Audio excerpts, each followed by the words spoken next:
शेतकरी मित्रांनो, सध्याचे जे टेम्परेचर आहे अति कडक आहे आणि आपण ज्या केळी, कोरफड, शेवगा टॉनिक हे जो आपण मोठ्या प्रमाणात बनवून ठेवलेलं आहे, तर आपल्याकडे आता सध्या कंडिशनमध्ये पाणी नाही आहे, कारण आपल्याकडे भरणा नाही आहे, त्याच्यामुळे आपण मोटर चालू करू शकत नाही आहे.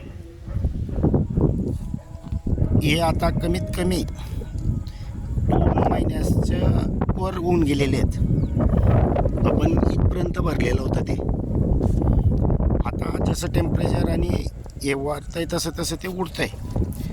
आतमध्ये कधी बघितला तर 100% गाळ होऊन गेलेला आहे, घट्ट. आता हे जे लिक्विड फर्टिलायझर होतं ते खत लिक्विड फर्टिलायझर म्हणून तयार झालेलं आहे. तर शेतकरी मित्रांनो, आता याच्यामध्ये बघा, केळीचं जे काही असेल, कोरफड असेल, शेवगाचं जे काही होतं ते बघा कसं होऊन गेलेलं आहे. आता ज्या वेळेला आपण आता इथे कापूस लागवड करू त्या वेळेला इथे अगोदर पाणी टाकू.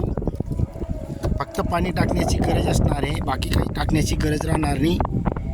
आणि हे लिक्विड फर्टिलायझर जे कोरफड, शेवगा टॉनिक हे आपण कापसाला सुरुवातीपासूनच देणार आहोत, की जेणेकरून आपल्याला जो रासायनिकवर होणारा खर्च आहे तो वाचतो.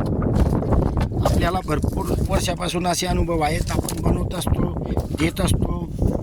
5-25 किलो खतं देऊनसुद्धा आपण उत्पन्न इतरांपेक्षा चांगलं घेऊ शकतो आहे.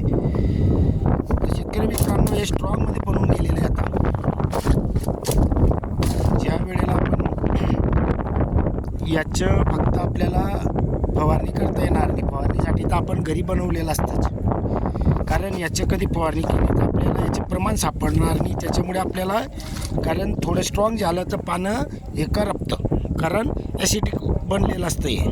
त्याच्यामुळे जमिनीतून समजा आपण थोडं प्रमाणात पूर्ण कापसाचं ह्या वर्षाचं जे नियोजन आहे पूर्ण झालेलं आहे.